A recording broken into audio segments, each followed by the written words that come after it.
Persistence is the ability to keep going despite challenges or setbacks. It's not about avoiding failure, but continuing to move forward regardless of the obstacles.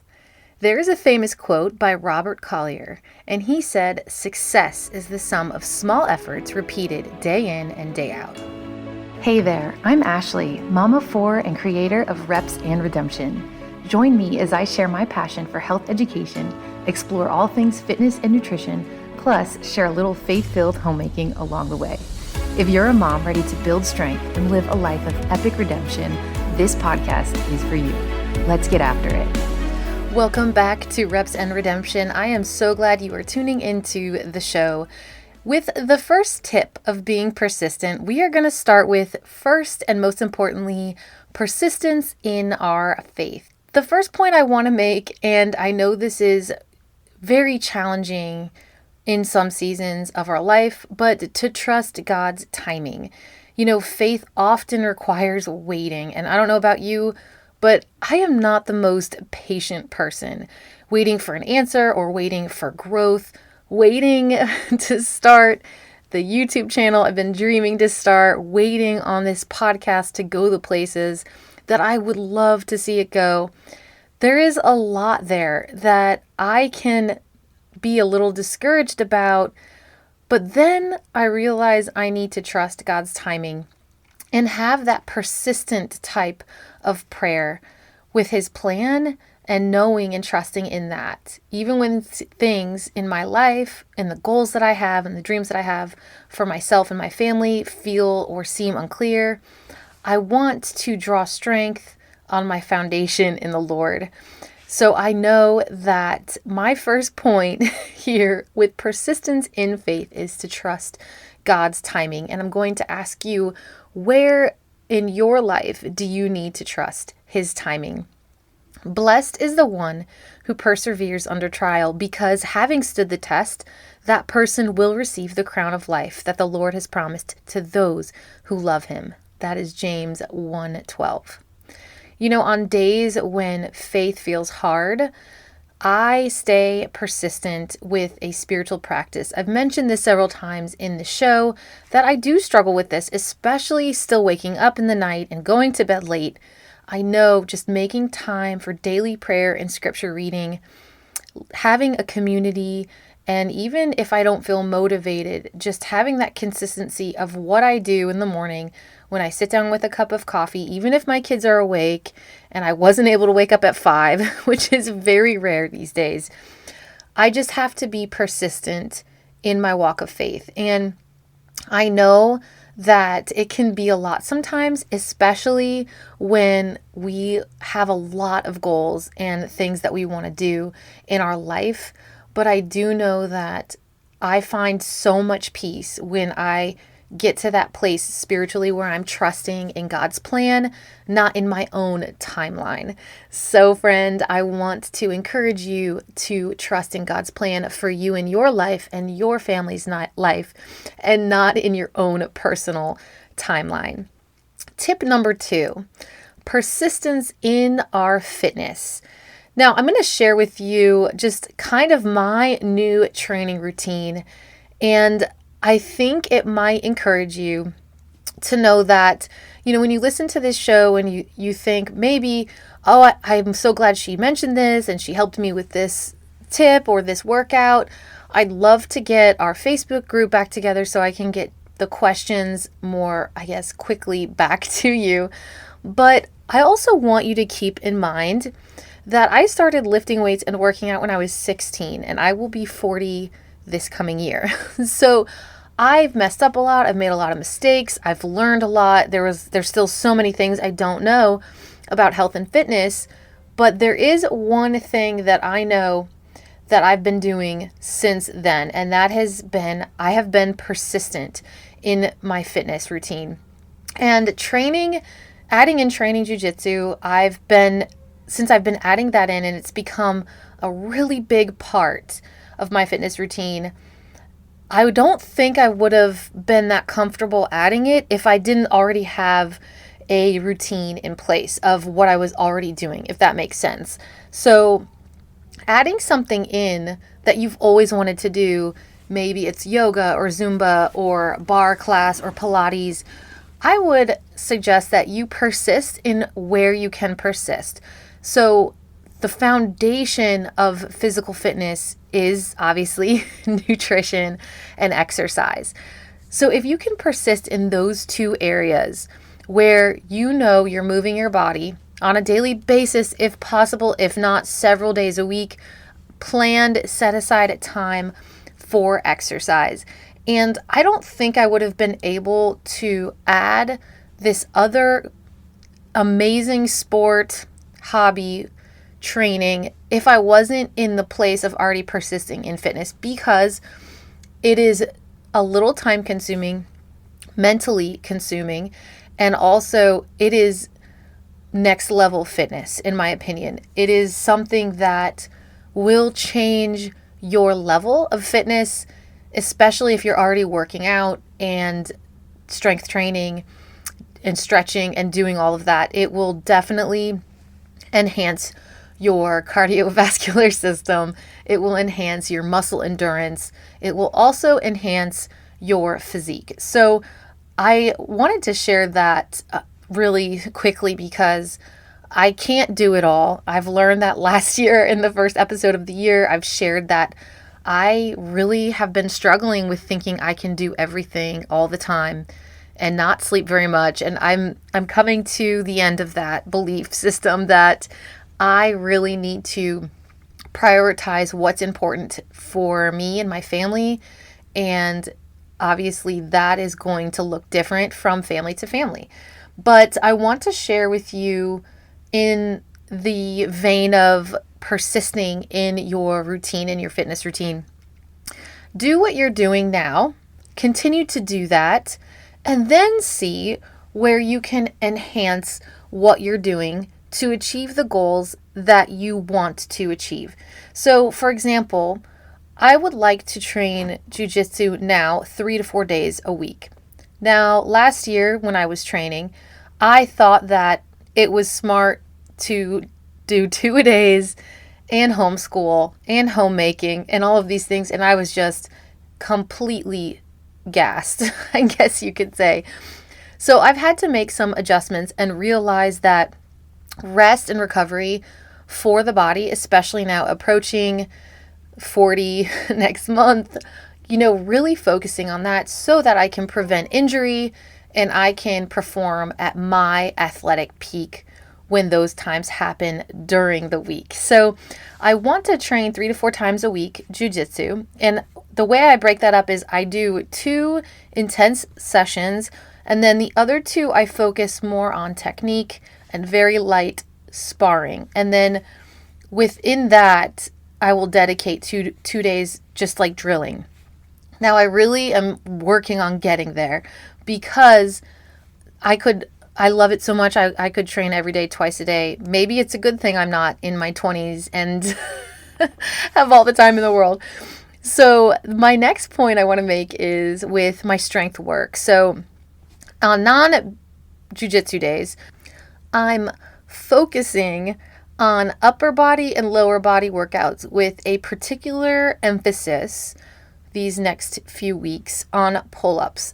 My workout focus is also incorporating explosive exercises like I'll do squats and then I follow those up by box jumps to build power and endurance, because right now the training that I've created is to enhance my time on the mats to train jiu-jitsu. So an actionable tip for you is to achieve long-term fitness results, especially like for me, training Brazilian Jiu-Jitsu requires consistent effort. I have to focus on showing up. So you should focus on showing up wherever that is in your life to be persistent in the things that you want to achieve for fitness. Whether it's for a really tough BJJ session or a strength training workout, or if you're trying to hit a specific amount of pull-ups by the end of February, whatever that consistency looks like, whatever that looks like to lead you to the progress that is right for you. I want to remind you to really think about what you can do, not what you wish you could do. Maybe you have 4 under 3 years old, or maybe you are in school as well, or maybe you're trying to start a business from home and work out and prioritize your faith and take care of your kids and homeschool. What looks like progress to you? Where would you like to be with your strength and fitness? From your strength to aesthetics, what is important to you and why? And then also on the same page with your spouse, with your husband, so you guys can work together to achieve that goal. And also that it makes sense and it's sustainable. You persevere in that, and you will reap the benefits for sure. A quick motivational reminder though, just as you push through challenging moments in your workouts, apply that same persistence to all areas of your life, because growth comes from persistence and not perfection.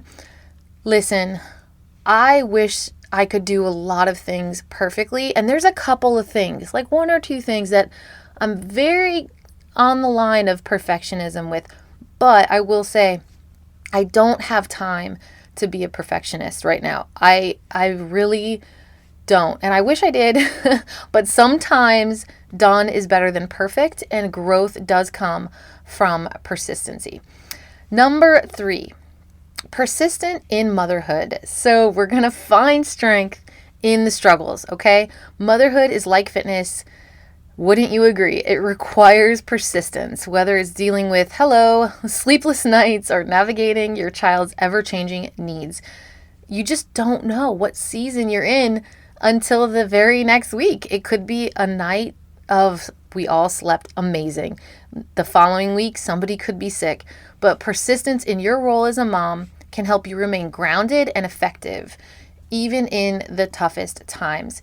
When we have strength through our foundation in the Lord, and then we're taking care of our health and fitness, it really is beneficial to being a mom, because those 2 things benefit our role, especially when our patience or our sleep, all of those things get tested. An actionable tip for here is it's important to persist in your own self-care. I know that when I became a mom and I met my bonus daughter, but she was 11, I wasn't really sure how to navigate that and take care of myself, but she didn't live with us yet. So it was kind of like one-offs every other weekend, every 3 to 4 weeks. But then once I had my first baby, I really struggled with, do I still go to the gym? Is that okay? I don't know why I struggled with mom guilt. I never thought I would be like that, or never thought I would think that. But I think even when people don't put it on us, we put it on ourselves. So again, it's important to take care of yourself, and even in small moments to recharge, even just 5 minutes of quiet time, preferably 10, in the morning, a short walk while the kids nap, if someone else can be home. This will help you show up as your best self. This will encourage your kids as well to see that mom still cares about herself, and you should. I don't think there should be any guilt in that at all. And I do believe we are to be an example of a healthy parent, a healthy mom, and how do we push through challenges like sleepless nights. My 22-year-old adult daughter and my 7-year-old especially, they see me, they understand I was up with the other 2 several nights a week. How am I going to respond to them even though I was up half the night? How am I going to maintain my composure? What do I need to take care of myself to make the day go a little bit smoother? Maybe it is going to the gym for an hour and dropping them off at the kids club while I do a 20-30 minute workout and then sit in the sauna and sweat a little bit. Maybe that's what I need that day. And they need to see mom taking care of herself. So if you've been doubting if you should do certain things, these things will help you show up as your best self. And I just want to encourage you to do so. And also, whether in setting boundaries, handling a tantrum, or balancing family, taking care of yourself, it's really going to make a difference, and it's going to reflect on how it strengthens you and your children. So I just want to encourage you to do that. Tip number 4, Persistence across faith, fitness, and motherhood. Now we're talking about all three together. Consistency builds resilience. So, for example, just as me persisting through jiu-jitsu builds mental toughness, persistence in faith, and motherhood builds resilience, these areas require showing up daily, like even when the results aren't immediate. For example, I went to my jiu-jitsu's grand opening yesterday. It was an open mat. A bunch of people were invited. I don't think I've seen that many women on a jiu-jitsu mat since I've started. And I started in September of 2023. And it was just amazing. And I got to talking to some of these ladies and their moms and their blue belts, purple belts. I rolled with a black belt twice. And I will tell you, I didn't really do anything great. I was just moving, trying to get my guard back. That's your legs in front of you and a knee to elbow connection so they can't smash you on the side or, get a submission, something like that. And I just felt, man, I am really bad at this.